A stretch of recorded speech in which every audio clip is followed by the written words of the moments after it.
be sure to visit our sponsor at gocollect.com. So I am on the hunt again. I am actually headed over to an area called San Leandro to take a look at a personal collection. This guy and I had a conversation yesterday night, and he has about 15 long boxes of supposedly high-grade, high-end books. At least that's what he says.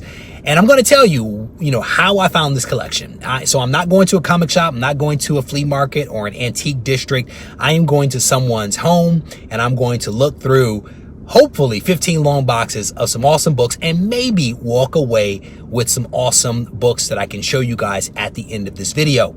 I will also reveal to you how I found this collection. It's a little different. I know that some people have employed these approaches, so it's not something that I've uniquely come up with, but I'm not sure how widespread this type of approach is. So definitely stay tuned, and maybe you'll hear something that you can actually try in your local area. So I am actually here at this person's house right now. I am sitting up the block. I'm about to send them a message to let them know that I have arrived here on site. And to see how they want to handle it. When I spoke to them last night, they already indicated that they actually store the 15 long boxes in a storage space below the house. And as I drove by, I could see that what he was referring to was basically the garage area. But I'm actually going to send him a message now, wait for a response, and then I'll approach the house, hoping that he'll open up the garage and then we can just have our conversation. As with all things, whether I'm buying from a comic shop, from a con, or whether I'm buying from a private individual, I always try to develop a rapport with the person, right? My thing isn't to go in there and where are the books, how much you want, right? That's not my approach, right? So I had a 20-minute conversation with the guy last night about why he's getting rid of the books and where his interests are, et cetera, et cetera. Like he's moved into statues and he's less into comics. So I'll probably pick up with that conversation from yesterday, continue it today as I try to get a feel for, how much is he trying to sell these books for? Has he priced them, et cetera, et cetera. And again, the goal is to walk away with some good books at a fair price that makes everybody happy. That is the goal. So, here we go. Wish me luck.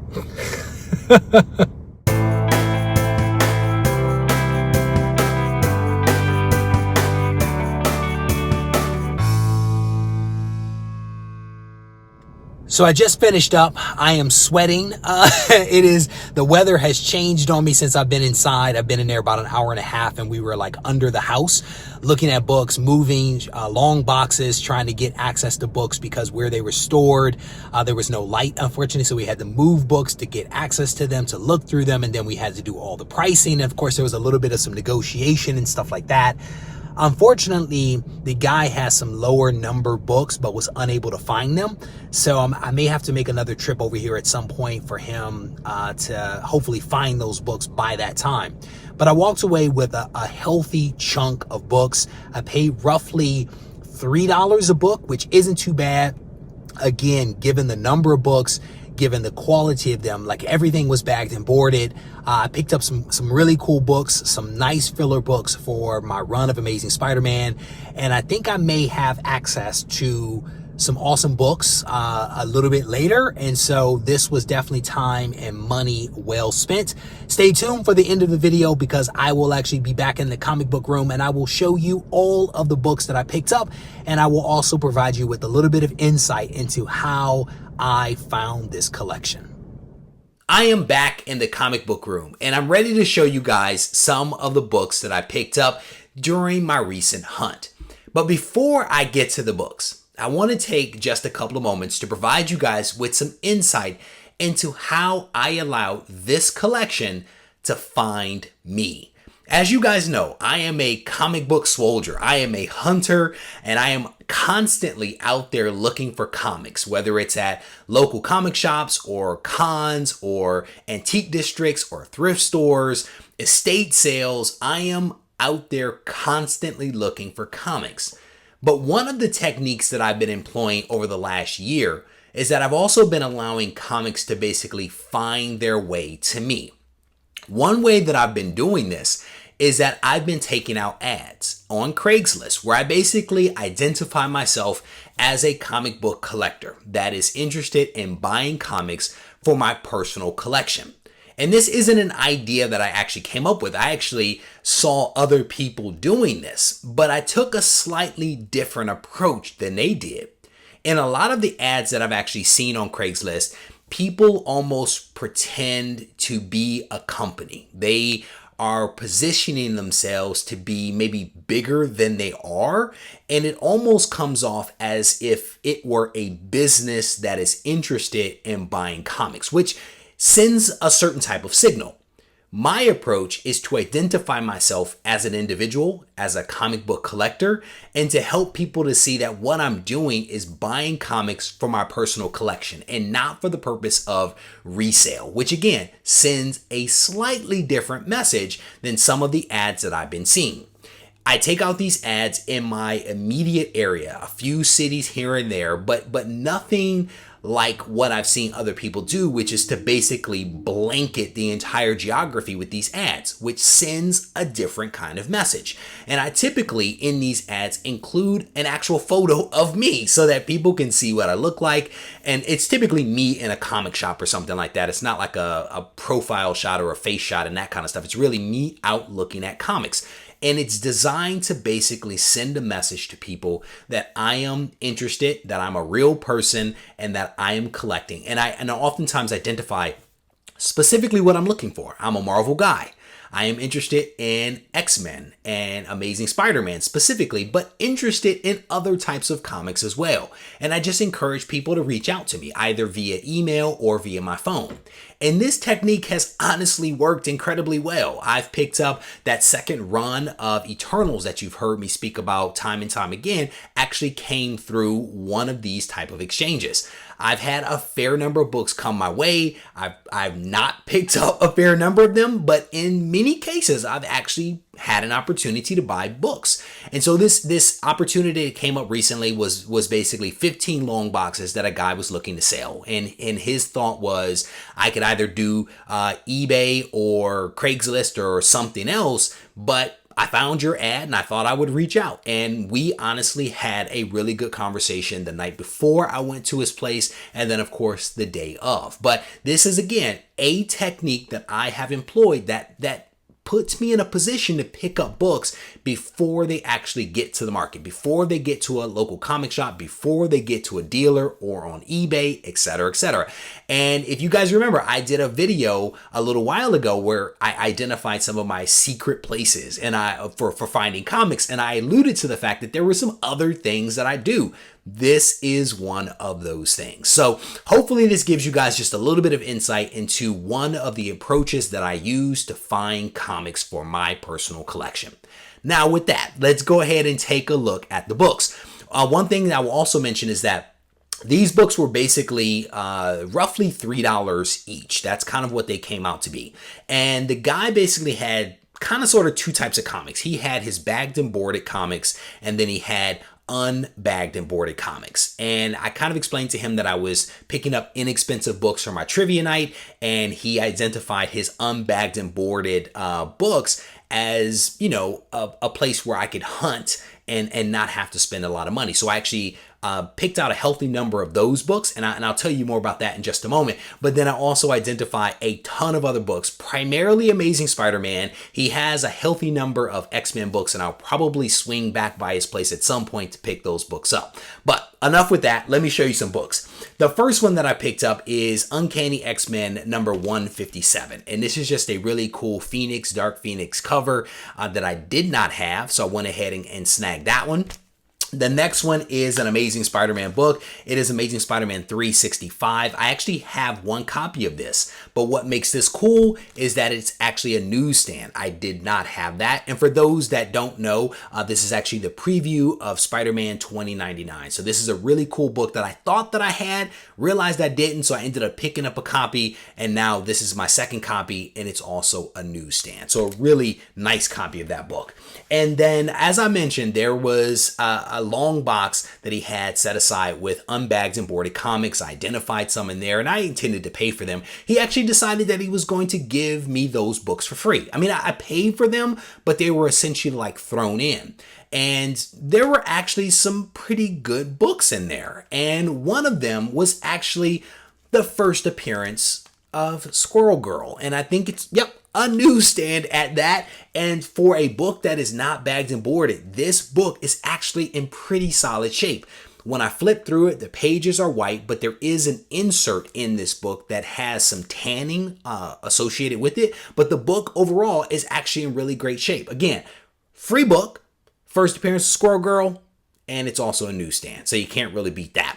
And then there are some other books that I picked up that there's no point in showing those, because by the time you see this video, those books will probably be gone because they're going to be part of the trivia night that I'll be doing. So let's take a look at the Amazing Spider-Man books. And I will tell you that there are a lot of them. There are a lot. And we are going to fly through these because there isn't a whole lot of significance to these books other than the fact that they help me to further, complete my run. But there's not a whole lot of significance that happens in them. So we're going to kind of speed through these. The first one is Amazing Spider-Man 487. Just a cool cover. Next up, Amazing Spider-Man 488. Definitely dig that cover. That's a cool one right there. And that's a Cho cover. Here is Amazing Spider-Man 489. Again, a Cho cover there. This one's really cool. This is 490, almost like the black costume there, but I don't think that it is. I haven't read this one yet, but I'm assuming. But definitely a really nice book there. That's John Romita Jr. Here is 491. Classic Spidey pose right there. Here is a 492, and I think that this is a J. Scott Campbell cover. I need to look this one up, but I think that's a J. Scott Campbell. Here is number 494. And what you'll notice about these books is that they actually have two numbers. There's the legacy number, and then there's the reboot. So I'm using the legacy number of 494. Here is, I think, another J. Scott Campbell. This is the double-size 500th issue of Amazing Spider-Man. Definitely a cool cover. Next, we have 530. Here is 531. We're into Civil War now with 532. Here is 533. 534. 535. And again, all of these books, bagged and boarded, all of them are in great shape. 536. I literally reached into his long box, flipped through, saw that many of these were like right in numerical order, and just basically grabbed the whole section. I'll take it.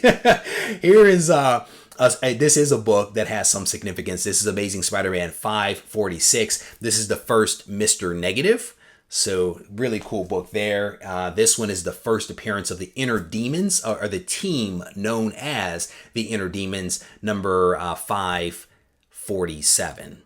Next up, we have 549. Here is the first appearance of Menace, 550. And I definitely wasn't going after these books, right? I'm really focused on the lower number ASM.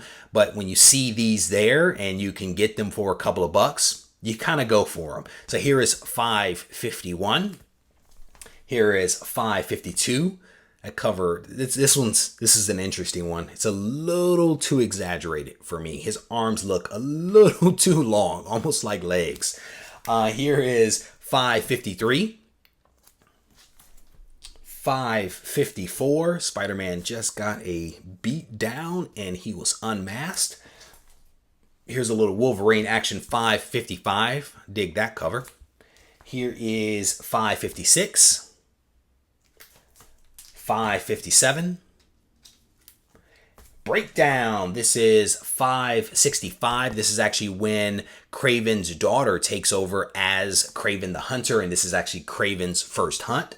Definitely looking forward to reading that. Here is 566. Little Daredevil action right there. Here is 567. This is when Spidey actually wears Daredevil's costume. I dig this cover, and I'm actually looking forward to reading this book. This one should be cool. Here is 568.